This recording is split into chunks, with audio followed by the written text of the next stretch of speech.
If you pay £1,000 a month in rent for 25 years, you'll spend £300,000, and at the end, you own nothing. But what if that same £1,000 went toward a mortgage instead? Would you actually be better off? Or is buying just an expensive illusion? Today we're breaking this down properly. Real numbers, UK assumptions. No emotional bias. And at the end, I'll show you exactly how much the buyer walks away with after 25 years. Let's consider. Property price is £200,000. Deposit is 10%, that is £20,000. Mortgage amount is £180,000. Interest rate is 4%. Mortgage term consider as 25 years. Monthly mortgage payment, just under £1,000. So for simplicity, we're comparing £1,000 rent versus £1,000 mortgage. Same monthly outflow. £1,000 of rent per month for 25 years is £300,000. After 25 years, the renter has £0 property. £0 property, £0 housing. Now, yes, renters have flexibility, but financially, that £300,000 is gone. Over 25 years, the buyer pays mortgage payments of £285,000 and deposit of £20,000. Total direct housing cost is around £305,000. There's also maintenance. Let's assume £2,000 per year on an average. Over 25 years, it's £50,000. So total cash injected into the property is £355,000. This also includes the deposit. Now we assume modest growth, not crazy, 8%, not boom market fantasy, just 3.5% per year. After 25 years, £200,000 property will worth £472,000. Let that sink in. £470,000. Mortgage balance, 0, fully paid off. If they sell in year 26, sale price approximately equals £472,000. Mortgage equals £0. They receive roughly £472,000 cash.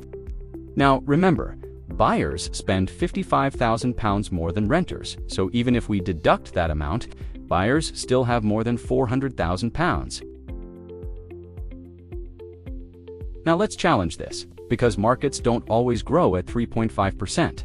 Scenario 1 base case of 3.5% value, after 25 years, £472,000 strong outcome. Scenario 2, slower growth of 2% value after 25 years, £328,000. Mortgage cleared. You still walk away with over £300,000, still far from zero. Scenario 3 zero growth house stays at £200,000 for 25 years. No appreciation.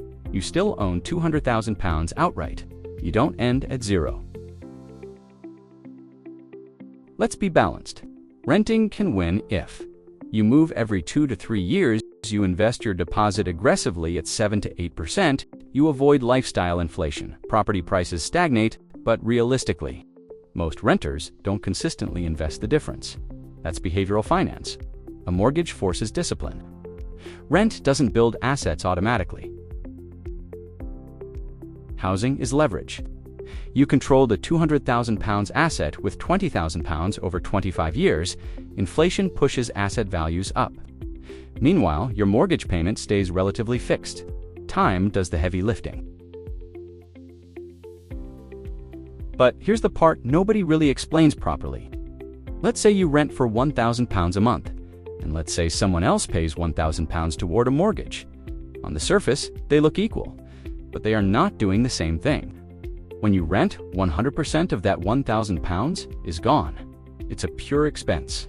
When you pay a mortgage, part of that payment is interest, yes.